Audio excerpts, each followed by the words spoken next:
Hangout message. Hey, welcome to the show. This is the World War One stream. We're talking about December 1914 this week. MC, as usual, why don't you set us up here? Okay. Well, the first thing I want to that I want to cover from the situation would be Jensen, your audio is really loud, dude. I've muted it. There we go. The first part was we talked earlier about the pocket ships, the pocket battleships, or armored ships that the Germans had started off with, right? So under Spee, he was in the Pacific, and he decides, okay, the war started. I'm kind of stuck here on my own. At this point in time, ships, they powered themselves via coal, not oil, right? So their range was quite limited, right, in how far they could go without refueling, because you needed to hit coaling stations. And of course, one of the things that's happening to the Germans in the Pacific is the Japanese and the British fleets are basically taking out the coaling stations, right? So Spee decides, okay, well, I'll try and do the same thing to the British a little bit here and try and hit a coaling station of the British that's in the Atlantic, and there's not too many of them. So he decides he's going to hit the Falklands, all right, and try and steal their coal on his way to try and at least head up north into the European waters. The British, of course, have an idea that this is probably what he's going to do. So they basically rush down a bunch of heavy ships in there. Now, Spee at this point has the Scharnhorst and the Gießen now, all right, and then he has light cruisers in the Nuremberg, Leipzig, and Dresden. So he has 5 fairly powerful, not super powerful warships, right? Just real quick, it's the Gneisenau. However you want to pronounce it, okay. I'm not going to worry about how to pronounce these ships necessarily. Long enough. Well, I speak German, but very poorly. How's that? Okay. So as they're approaching the Falklands, the British, which were laying in wait for him, start steaming. He sees the ships. He sees that the smoke is there, and of course he tries to run. And this turns into a running gun battle with the British Navy, which has far superior range and so forth. And off the Falklands in December, you end up with the death of Spee, as one by one his ships basically are sunk, and he ends up going down with the ship. All right, this, for all intents and purposes, ends any kind of threat from any kind of surface ships that the British or that the Germans have. All right. Now, however, what the effect of this, however, is it forces the Germans to rely more significantly on the submarines, and this is going to have an effect very quickly, all right, as things escalate. Yeah.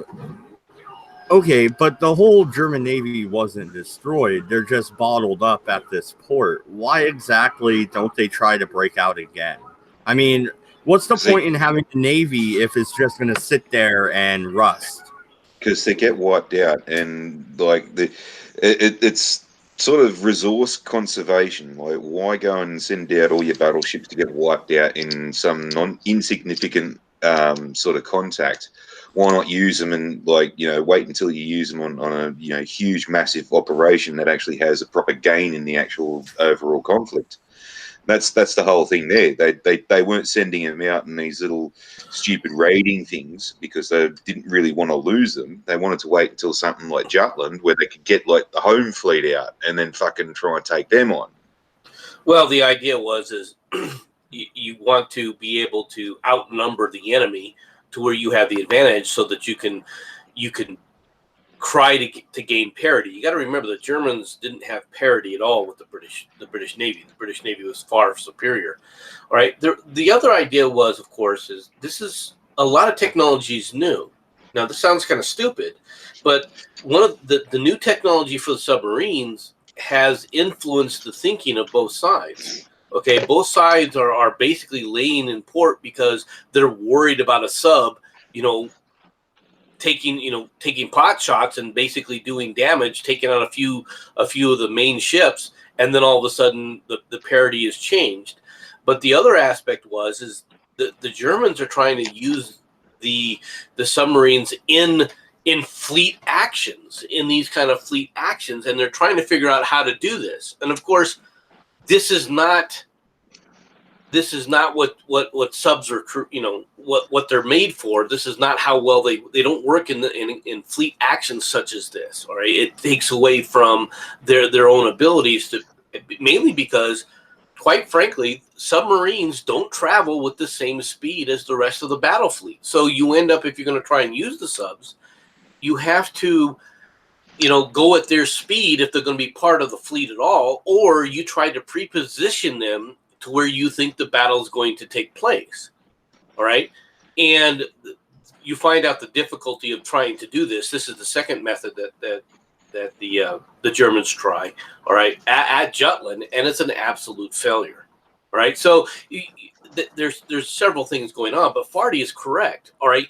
You're outnumbered heavily. All right. The number of ships that the British are able to produce versus the number of ships that the Germans are able to produce, all right, to go out there and actually engage in combat, all right, it's an adverse correlation for the Germans. Now, the Germans eventually do, and you'll see this at the Battle of Jutland, all right, in an attempt to try and basically pick off, some significant capital ships for the against the British, but they obviously failed to do that. But that's their reasoning for doing it. But for doing this stuff. Now, what they do start to do, and what you will start to see, is they'll throw mines in areas, right, in an attempt to try and damage British ships. And in fact, right prior, there was supposed to be a battleship that came down from the British to help out rather than the battle cruisers. And unfortunately for them, the Audacious it hit a mine, so it was laid up.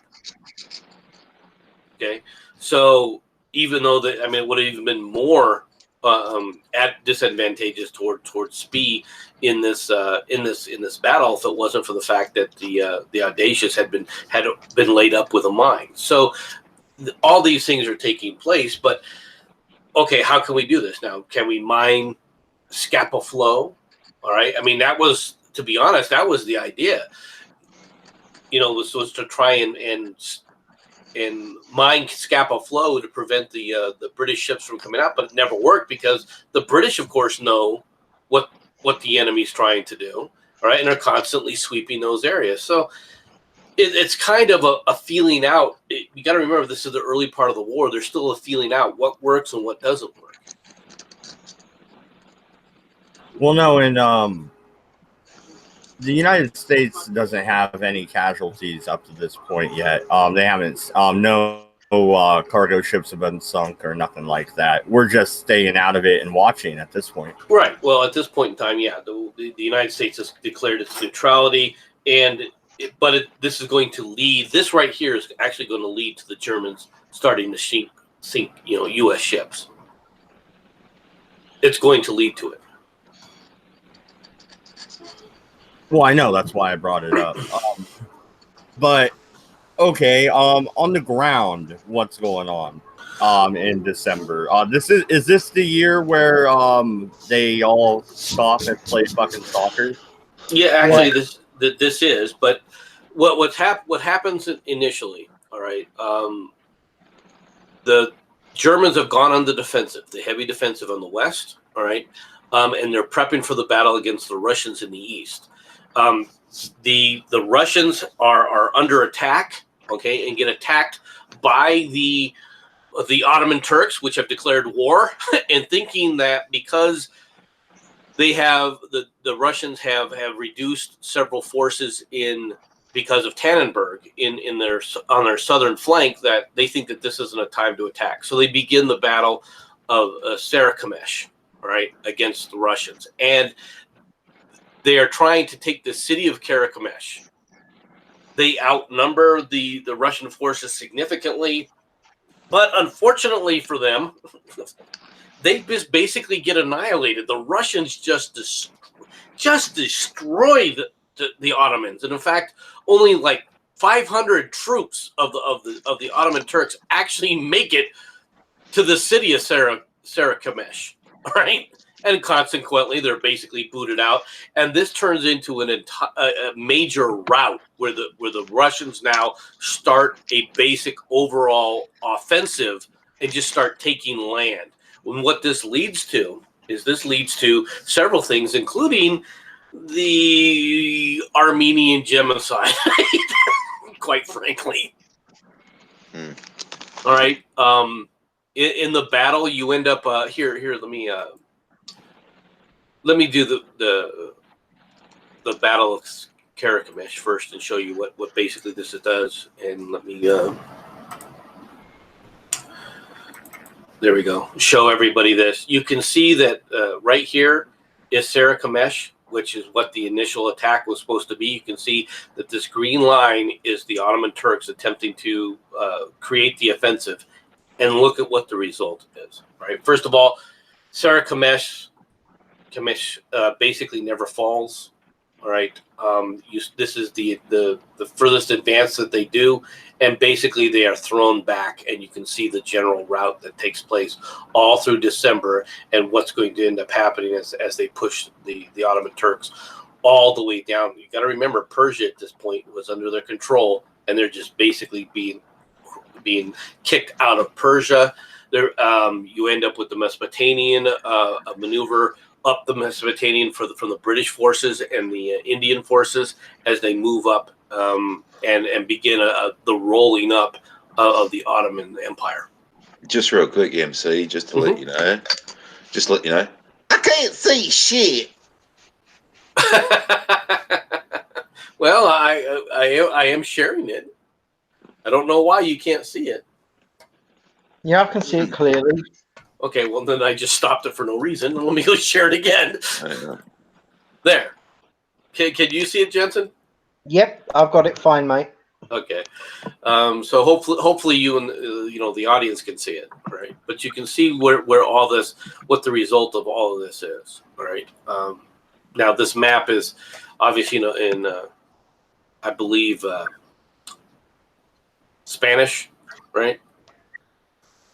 Right. So if you can read Spanish, you can read what they basically are. But basically what you're seeing is the initiation of this offensive here in 2014 and the counterattack right here all the way through December. And you can see how effective it was as it rolls up the Turkish army, right? The Ottoman Turks were not in a position to actually go on this offensive. It really boggles the mind to understand why the Turks even attempted to try this offensive.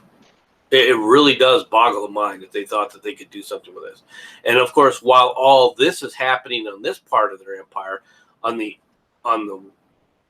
western side of the Ottoman Empire, they're getting pushed down by the Austro-Hungarians. The Austro-Hungarian forces are able to just start moving down as well. And so it was really, this is the mistake that kills the Ottoman Empire.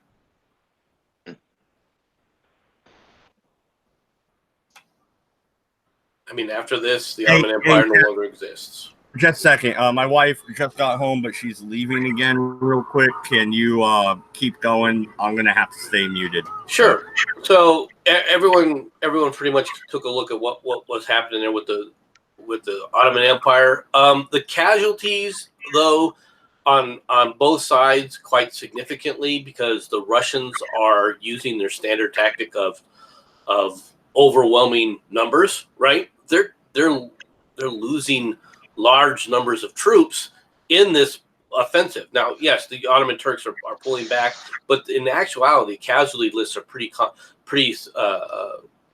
much the same. The difference is, of course, is on the offense, you expect to have more casualties, and you're actually gaining territory, while the Ottomans are basically, losing territory. And it's also at this point that the Ottomans lose all faith in the Armenians as a whole. They disarm the Armenians, and this is going to lead to the Armenian genocide. You know, the Young Turks taking power, which will happen in the Ottoman Empire, and then the Armenian genocide. So, I mean, you can see where these tragedies are building, right? For how all this is going to take place. And like I said, to this day, I still do not understand why the Turks got involved in World War I. They should have just stayed out of it. There was no reason for them, you know. I understand that they had, you know, political ties with the Germans, but they should have just said, you know what, yeah, we have political ties with you, but we're not in any position to help you out really here. You know, I mean, I'm sorry, but granted, it would have changed so many things, because one of the things that could have happened is if the Turks had decided to say, look, we're staying neutral, and allowed shipping through the Mediterranean, Russia could have gotten a lot of supplies from the Allies through the Mediterranean, which could have quite frankly prevented the entire Russian Revolution from taking place later on. All right. More than anything else, the two big factors that happen because the Turks get involved is the Russian Revolution, all right, and the fact that the Turkish Empire ceases to exist after the war. In all fairness, it sounds almost like the Turks were just, we joined in too, for about as much use as they were. Well, I think if I was going to try and understand what they were trying to do, I really think that they thought that the Austro-Hungarian Empire was far weaker than it was. All right, and they thought, okay, this is our chance to take back the lands we had been losing again. Yes, that mainly was with the Turks. They actually did want to go and regain their old empire, and you got to remember it was like what, 1/5 of what it used to be. Okay, at that point in time. But you at the same time, you got to they have to recognize reality. They don't have the forces to deal with this. No, so that's why they allied up with the Germans and the Austrians and. Well, right. So if you don't have the forces to do this, to engage in this, yeah, I can understand the desire to try and take back the territory. But don't you think that before you get yourself engaged in that kind of combat, you'd better have a good understanding of what your forces can do versus what they can't do?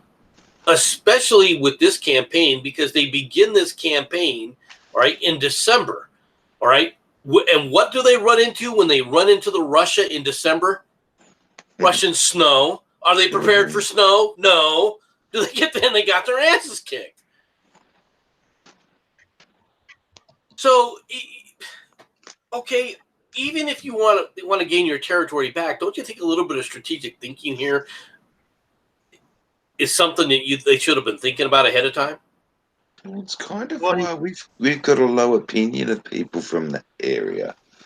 They're typically not that bright. Well, no, if you're going to invade Russia, bring some fucking winter clothes. Come on. Well, but you're coming from a group of people that are desert dwellers. Are you really wanting to take Russia on in the winter? Anyway? Honestly, are you thinking that you're going to take the Russians, you're going to take the Russians in winter, that this is somehow a good idea? Does this make any sense at all? In all fairness, go ahead. Say that again, Jensen. Sorry, guys. I just wanted to say, it's no one actually said the Turks were geniuses. Let's be completely fair here. Well, I mean, that's true, but at the same time, you got to remember, Gallipoli does happen. They're not absolute incompetence. They're just mostly incompetent. All right. I mean, I think that they really overestimated their strategic position of what they could handle. Okay, and it leads to their the ultimate collapse of their empire.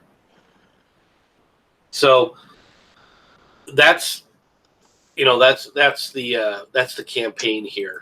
That's this campaign. All right. Meanwhile, I'm sorry, well, before you move on from that, all right. So what were the Ottomans thinking other than, hey, let's get some territory back? I mean, they had to have sized up Russia first. What did they think they had over on them? Well, not necessarily. They're actually looking at the places in the Middle East like Gaza and Palestine and all that kind of stuff, and that's where you get T.E. Lawrence getting all the Bedouins and the tribes and shit all together to beat the Ottomans back.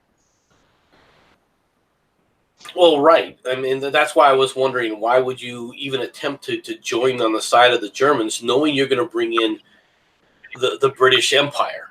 And knowing that you're surrounded by the British Empire, with the exception of the Russian Empire to the north. You're not, from a strategic standpoint, you have no, and what's worse is you have, the Turks have no real industrial base. So from a strategic standpoint, what were you, the only thing I can think of is that they thought that the Germans would quickly knock out the Russians, which was never going to happen. Russia's just too large for that.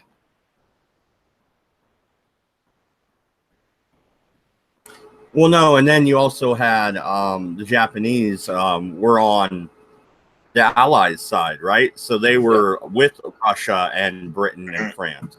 Yep. Well, not so much with Russia, but yeah, with the rest of us, yeah. Yeah, they were opportunists. Let's be honest. Well, you got to remember, like, yeah, they're just like Japan had just kicked fucking Russia's ass royally, like naval wise. So yeah, they did. They weren't too happy with each other still. That was only a couple of years ago. It's still a bit sore. that is true. The Japanese and the Russians didn't like one another, and they weren't really going to be good, solid allies. And so the Japanese looked at this, though, as a chance to, okay, we're not going to attack Russia. We're not going to expand in any Russian territory, but it does give us a chance to solidify our possessions within the Pacific, at the expense of the Germans more than anything. And they do take advantage of that. And this also, of course, leads them into further territorial gains inside of China, which involves them more in China, which will have an effect later on. But at this point in time, it's like, okay, we'll side with the Allies here, and we'll take territorial concessions here. And the other thing that it does for the Japanese is it reaffirms their ability to expand their navy. They no longer have to worry about the Washington Conference or trying to say, okay, well, what were you really going to do? Because you're at war, everyone's got the excuse to expand the navy. So do the Japanese, and they take full advantage of this.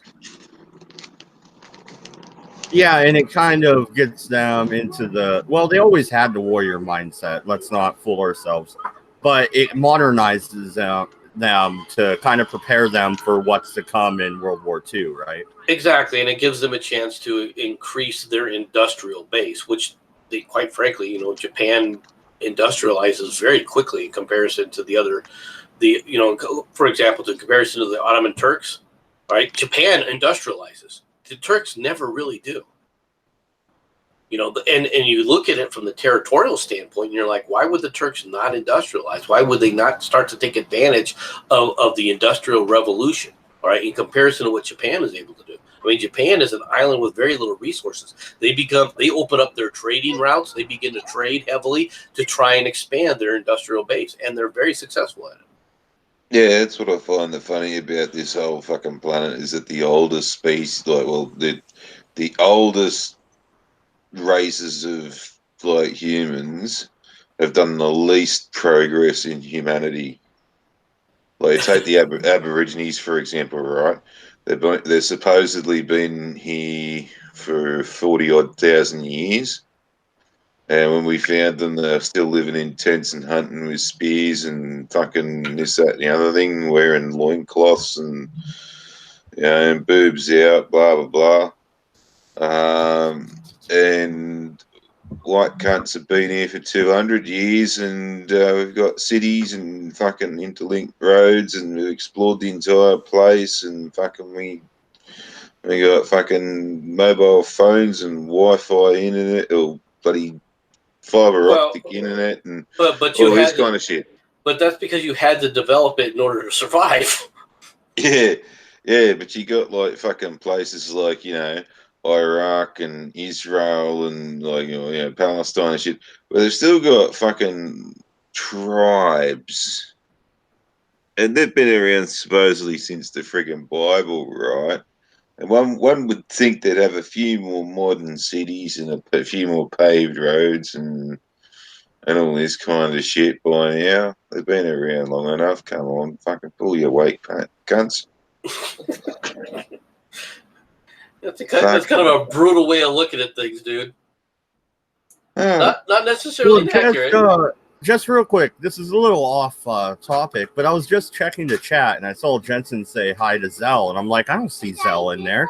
I had to actually go to live chat to view all messages to actually see him pop up. Now they're blocking entire subscribers of mine from fucking talking in the top chat. That's why I always go to live chat pretty much when I go into that. Yeah, they could be. I mean, that's that. Would that surprise you if you found out that they were doing that?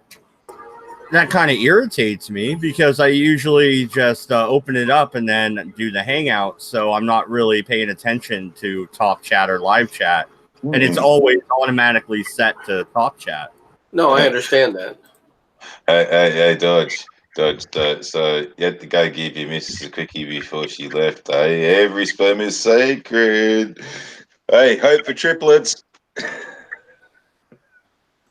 No, my wife's making me a dentist appointment tomorrow.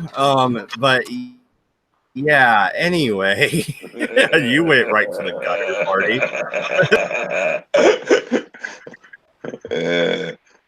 It'd be funny from like, fucking a couple of months from now. And you said, "Oh, your wife comes home and goes, oh, honey, got some good news and some bad news. I'm up the duff again." And you're like, yeah. What's the bad news? There's 3 of them this time. It's like, oh, shit. Okay, so let's talk about. Let me see if I can get up this next map up. All right, and let me go ahead and share this. On the Western Front, you have the French decide that they're going to commit to a major offensive, right, at the beginning of December, right? And so they commit forces to the first battle of what's going to be called the First Battle of Champagne, okay? They bring in massive artillery, massive bombardment. At this point in time, they begin a bombardment, the likes of which no one had ever seen before. This will become a theme as time after time, more and more artillery is brought in to begin the attack. You see where this is their high point. They reach this in February. All right. You see that the Germans then begin to push them back. All right. So you see the starting line, which is the solid lines. You see the dashed line, which you see what the French achieved, all right, in this attack. And then you see where the counterattack ends up being. This becomes the stabilized lines after the fact. All right. It begins in December. The result of this man's mass slaughter, you can see very little land was taken. All right. In fact, you can see that by the scale here, they barely even move a mile of territory. All right, for this mass attack. The casualties for the French are 240,000 casualties. Casualties for the German is 45,000. Right? This is a major manpower defeat for the French. Just absolutely slaughtered. And it is along these lines that you end up with the Christmas miracle, where both sides stop temporarily, and all along the Western Front, they sing Silent Night, and then they play a game of soccer before the slaughter begins the following day. Yeah, and let's talk about that a little bit. Jensen, you've been quiet most of the time. What do you think about that story? I know if Cabby was around, he had a lot to say about that particular incident. So you get to play the part of Cabby today. So Look, can I say something? I mean, God, you just interrupt me every time. Sorry, I was getting. To be more serious, assuming it's actually, as factual as they suggest it is, I actually think it's a really good thing. Unfortunately, as MC said, they went right back to the slaughter, and at that point, yeah, what little hope for humanity there was for those poor bastards was basically sunk into the mud. It's appalling, it really is. But, it is what it is. At the end of the day, they're at war. I think that's something that people really have a problem with. Other major events that have well, I guess you could call them. I call them major events that have happened. Is Zeppelins have for the first time been used to go across the English Channel and begin, reconnaissance and bombing campaigns against the British. They never really learnt, the Germans, did they? They bomb a ship that's in World War One, doesn't work too well. Try again in World War Two, really goes badly. But of course the use of the Zeppelins is very quickly stopped simply because the way to defeat these things is just put up barrage balloons at night and you put fighters up in the air and shoot them down during the day. So really, these become night raids by the Zeppelins, and they're not really very effective. There's only a limited amount of ordnance they can carry, of course. And when you put up barrage balloons, well, I mean, you have to the Zeppelins can fly higher than the barrage balloons, yes, but it makes their accuracy, for all intents and purposes, non-existent. So you end up with farmhouses being bombed or a field getting bombed. Maybe, Mrs. O'Leary's cow gets hit. I mean... Hey, cow killer. I mean, it's... They're very good for monitoring, though. What they do find out that is effective for them is they're very good for being on station in the North Sea. So they're able to keep track, a very close track of the British naval deployments, all right, within the North Sea. Yeah, but these things are highly combustible. Can't you just shoot them down? Well, yes and no. You see, it's a little bit more difficult than that. And thankfully, because of Zeppelins, we now have lovely, lovely, lovely incendiary rounds. Like shooting them with the normal bullet, or just start poking holes in it. It'll start leaking gas, and we'll just bring it down lovely and gently, like a spike strip.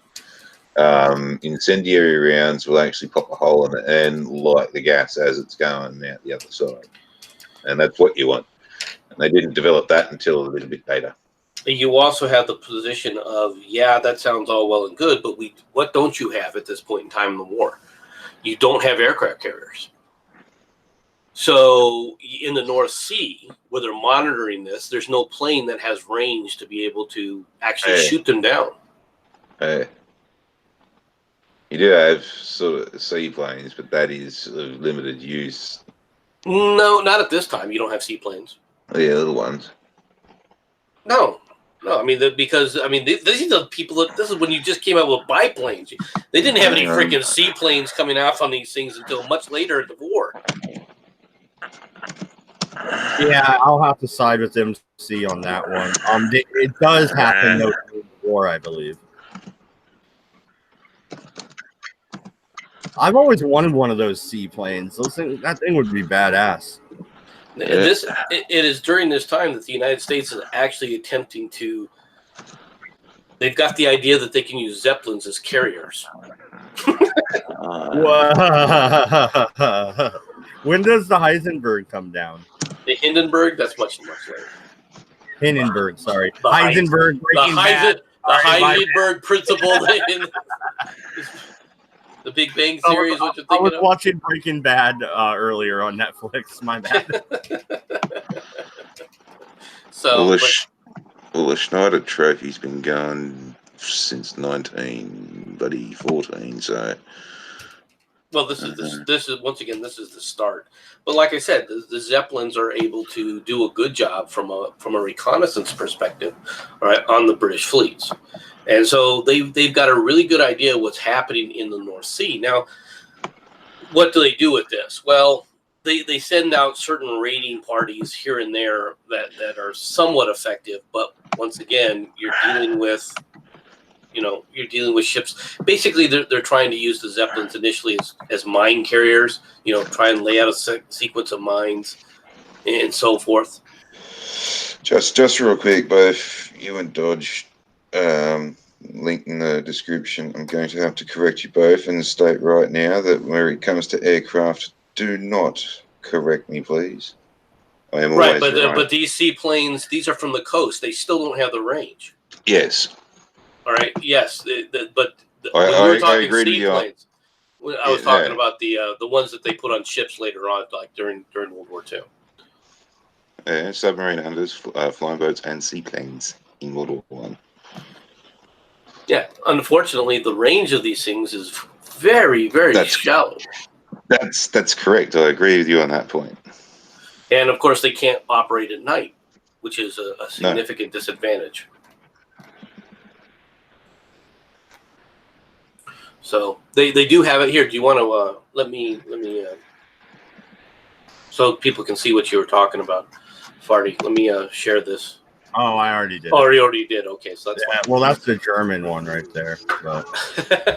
So the first one you show is the Germans. There's no correlation there. Don't worry about it. Just move on. These things look flimsy as fuck, dude. They are flimsy, which you can imagine what this was like trying to land, in just moderate weather in the North Sea, what it must have been like. Well, like initially, the spotting planes and all this kind of stuff in this time during World War One could only take off and land at first light and last light because apparently the winds and shit were a lot calmer at those times of the day. See, though, we're in 1914. Like this Curtis NC flying boat, the NC3, that was 1919. So that, and you could tell the difference. Like that thing was a lot better looking than this fucking flimsy piece of crap. Oh, yes. See, that's the benefits of technology. A lot of things move like a lot faster, right? Between World War One and World War Two, like they were still using biplane technology and still using canvas with metal frame and all this. One specific bomber, the twin engine fucker, the Wellington bomber, geodetric frame with a canvas cover. Fucking yeah, that was one of the bombers that were bombing bloody Germany right up until the end. Falcon wants on. I'm going to go ahead and paste the link if you don't mind. Okay, yeah, that's fine. No, this thing looks cool. This British one looks like I can make that in my garage if I had a garage. I don't, but if I did. Yeah, Falcon, I put the link in the chat, so just come on in, and if you want to talk about some of the planes and so forth, feel free to join us. No, but the Zeppelins, had their biggest advantage, of course, was the night attacks, and of course reconnaissance, and the Germans are, for all intents and purposes, they're perfecting the Zeppelin movement at this point. They're able to maneuver, and of course the other thing that they do is the same thing the British are doing. They have a bunch of quote unquote fishing trawlers out there where people are going out there fishing just like they would normally fish, and if they happen to see something from the enemy, they get on the wireless and they report it down. If I may interrupt just for a moment, Falcon has said, "Can you send it via Twitter?" His phone won't let link to it.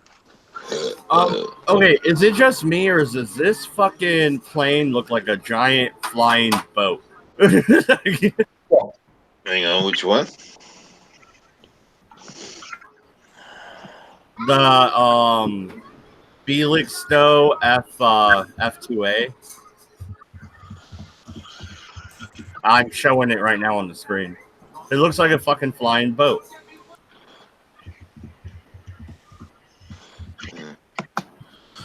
Oh. Okay, yeah, Falcon, well, I've DM'd it to you, so you should have it. kind of the point of a flying boat or a seaplane.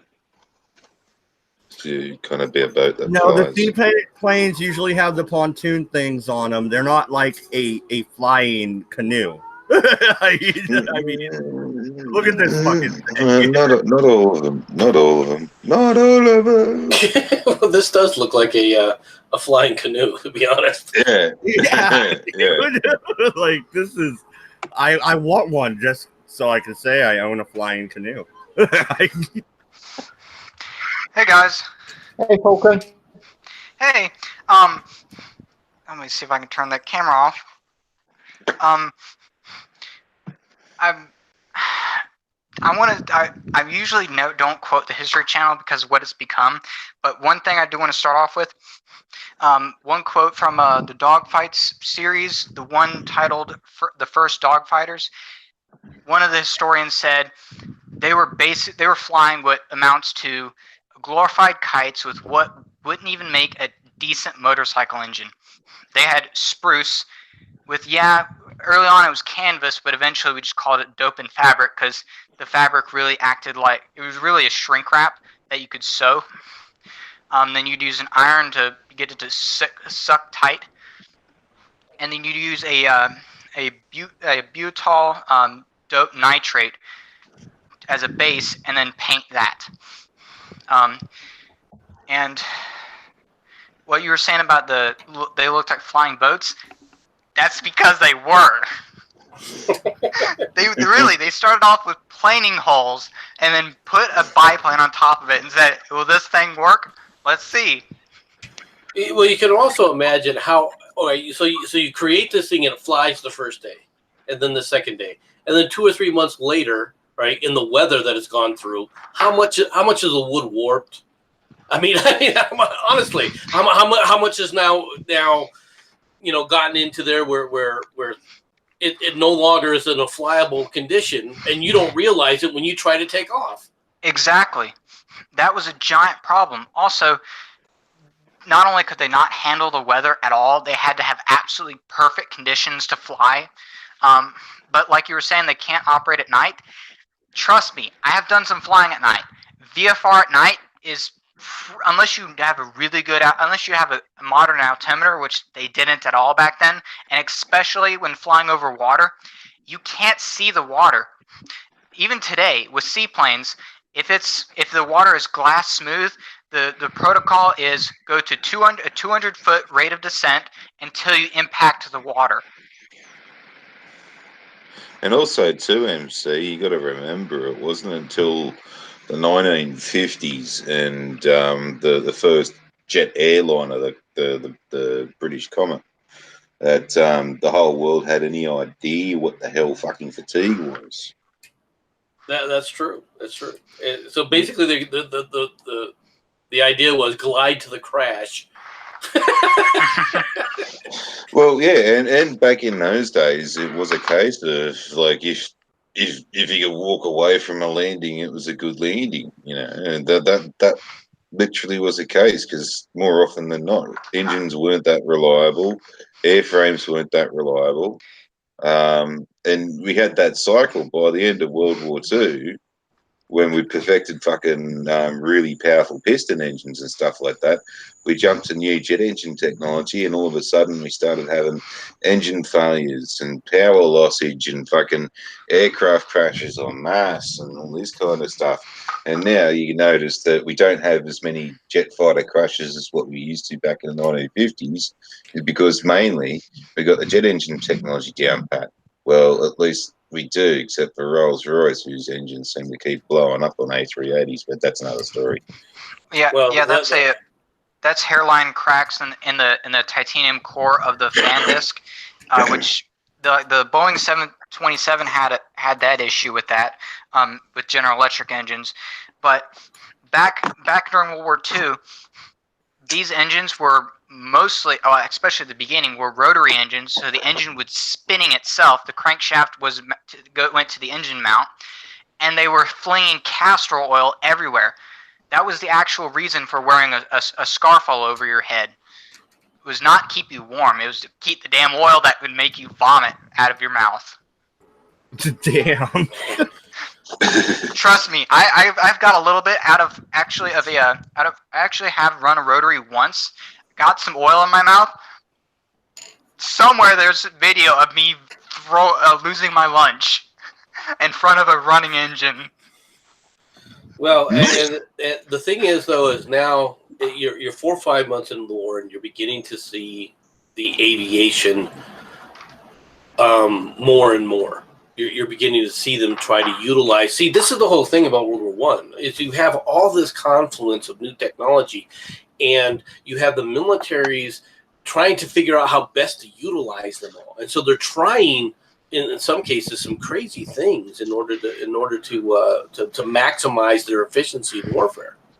Just like the machine gun was able to maximize it. And in fact, when did they end up getting that gear in there where it stutters the prop? That way they could fire the machine gun. Interrupt the gear another year or so. Exactly. And the Germans only got that thing because somebody, a British pilot, crashed it. Did not burn his airplane in time, and then they the other way got around. the thing. Oh, it's the other way around. Germans had it crap! first. Yeah, you're right. Anthony Fokker invented the thing. I think. Yeah, he did.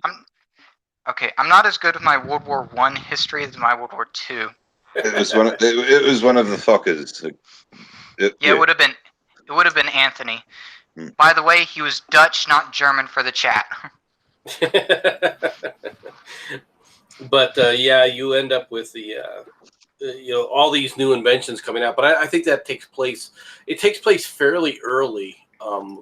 But I think it doesn't come out until 1915 before you actually start seeing the stutter or the interrupter gear actually showing up on the planes and stuff. And that gives a major advantage for the Germans initially in the air war, right? That starts to take place. But even then, for the most part, the air wars, while reconnaissance was important, for the most part, the generals didn't care about the war itself, the actual air war itself. They looked at it from a perspective of, did I get my photographs? Did I get my intelligence or not? Right? Am I seeing a buildup or am I not seeing a buildup? Yeah, Exactly. well, to a certain extent, though, then once you get people like the Red Baron who are shooting down 20, 30, 40 people, then you really start to get more of an emphasis, at least at home, on that. You gotta remember, most of his kills were actually reconnaissance airplanes, which it was good for a reconnaissance airplane to have a guy sitting in the back with a machine gun. That was it. The things could barely turn. So when you've got a maneuvering scout, or especially if it's a Fokker DR-1 triplane, there's nothing you can do, especially if the guy comes up from below. And just real quick, going back to the interrupter gear before we get too far away from it, it's going back to what I said in the first or the second episode of the technology and all this kind of stuff. The new technology. They didn't know what to do with machine guns right at first, and they toyed with stupid ideas, like stupid enough that you just you'd go and slap them on the back of the head and go, "What the fuck are you thinking?" Even without the hindsight, they'd put the machine guns in front of the pilot like you'd find later on in the war with the interrupter gear, and just hope the fuck that it misses the propellers. That didn't work, and then they put in fucking metal plates on the propellers to deflect the rounds, which apparently killed a pilot or two with a ricochet. What that started with was reconnaissance pilots originally would just wave at each other. Then they'd yell insults into the wind, which nobody could hear it. They'd throw bricks. One guy actually attached a grappling hook to his landing gear. And of course, when he landed the airplane, it tore his landing gear off. But he destroyed a few airplanes doing that. And then one guy stuck a hunting rifle on his top wing and shot a few people with it. Other people used pistols. And then Roland Garros decided to put a machine gun on the top wing, and that was really the birth of the Scout. Yeah, and that's why you see machine guns on the top of the wing and all this kind of stuff with a little ramp that comes down so they can reload it. And then later on in the war, when everybody starts putting their machine guns to the top of the engine just in front of the pilot, they do that partly for accuracy, partly because it's easy to reload and fix stoppages and all this kind of stuff. But yeah, it also helps cool them because they were air cooled to save on weight as well, sitting right behind the propeller. Yeah. Now the other thing about this is now that's the point where you see the interrupter gear on both sides when they do that. The point you're making about being air cooled, you have to remember these are not the 400-mile-per-hour P-51s of World War II. These airplanes, 90 knots, 100 miles per hour is stinking fast. Especially by the middle of the war, but the beginning of the war, 80 at best. Yeah, you're 40 miles an hour is generally what they're going with. But the thing to remember is, I think more than anything else, the reason you see the names of these pilots, all right, become household names, the reason you see all this, talk about the Red Baron is, what else is the news? What else is in the news? Okay, stabilized front, stabilized front. Or doom gloom, look at all the casualties, doom gloom, holy shit, it's all bad. Well, yeah, but and what are they doing? They're not even attacking. There's just this many casualties due to artillery fire, going across there and on a front that, for all intents and purposes, is just mud. It's just all you are is stuck in mud forever and a day. It's great propaganda. Or we lost 56,000 troops today to take 5 feet. Yeah, somehow that doesn't look good. No. Well, no, and here's a question. You see in all those movies about World War One, the guys crawling on the wings and shit. That's all just stuntmen shit, right? They never did that. No. Yes, they did. Barnstorming, fucking oath they did. Barnstorming. Yeah, yes, that is where barnstorming comes from. Oh, sorry, MC. Yeah, no, they did do that stuff because they had to. But you have to be careful where you walk. You can't just step anywhere. There's the main spar, which is the backbone of the whole wing. Off of those, you have the ribs. You can step on those. You step in between those, you will fall straight through the airplane and fall to your death. Yeah, it's like a roof. You got to step on the joins. Exactly. I mean, you got to remember that this is they hadn't even developed parachutes yet, really. Yeah, they do develop it, but they really haven't gotten to the point where they could develop parachutes yet. I mean, and if they had, all right, they could have changed a lot of dynamics simply because they could have created the paratroopers that you see in World War II earlier on. But no one thinks of these things. These concepts are all under development during World War I. And at first, when parachutes did become an actual thing, this is another one of those stupid-ass British, oh, no, we won't issue them because if we do, they'll use them. It's sort of like with semi-automatic rifles and stuff like that. The reason why they didn't get issued those during World War I was because if we give them a rifle that can shoot 100 rounds in a minute, they'll use all their ammunition up in a minute. No. So if we give them that, they'll use them, and then parachutes were the same thing. If they were issued them, they'd use them. So Exactly. It's a coward's thing. To have a parachute meant you were a coward when you climbed into the plane. Exactly, and a lot of people don't think about this. We still have to do it by hand today, but even more so back then. Every itty bitty little thing was by hand. An airplane was a very expensive thing. Oh yeah. Doesn't So, sound it because it only cost $5, but $5 was a fucking lot back then. no, but it does show you what the different techniques and the different ideas that were being tried. And you're right. The idea it's hard for us to understand the mentality to a large extent of what was going on back then, because we are so far removed. We're 100 years removed from all this, right? And the mentality of the people back then, the society that they grew up in, we didn't grow up in that society. We're looking at this from, hindsight, way back when, saying, oh, look at this.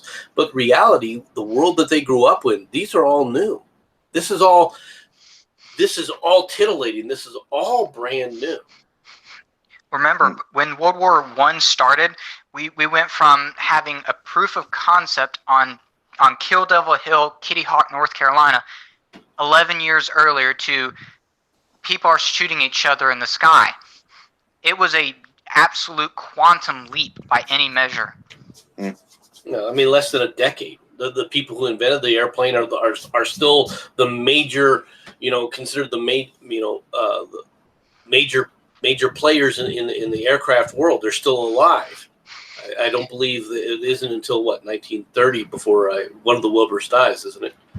Yes, Wilbur Wright died. His brother Orville actually lived, and the last airplane he flew was a Lockheed Super Constellation, which didn't come about until well after World War II. So they saw all of the early days. All of this is due to their invention and their, Well, if he saw the Super Constellation, he saw the birth of the jet engine. So. Oh yes. Yeah. Absolutely. But it's this new industrial age that changes the entire dynamic of things. I don't want to derail it here, but there are some people who would say the Wright brothers did not invent the airplane; they copied it from somebody. Have you heard that as well? No, not necessarily copied it. The story I heard was it was invented somewhere else in the world. But it was in one of those places where communications wasn't all that great and shit, and he didn't figure it out until 20 years later or something. I strongly disagree, because what everyone else before the Wright brothers did was just throw something together. Or Lilienthal, he made a hang glider, a few of them. They worked. All of his claims were later disproven. They were outlandish. For distance, capacity, all that kind of stuff. What the Wright brothers did that no one else did was take it piece by piece and figure out every little component. Like, they wanted to figure out what was the best airfoil. They couldn't just build 1,000 gliders and have some rudimentary test kind of thing. They built a wind tunnel. They actually invented the thing. They were the first to do it, and it's I've seen it. It's in the Smithsonian. But they did that. They invented wing warping because no one could figure out how to balance the thing. And the way they went around with balancing the airplane was the opposite of everyone else. Everyone wanted it to be like a ship. Take your hands off and it goes straight and level. But they went around it. They went to it like a bicycle.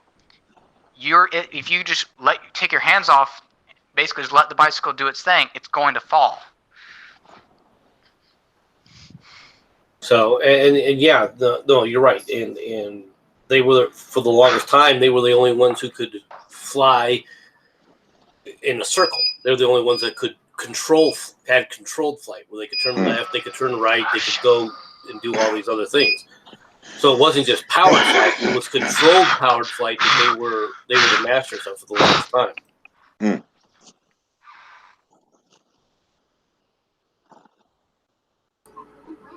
Yeah, no, that's absolutely true, and they went about it more from the bicycle aspect.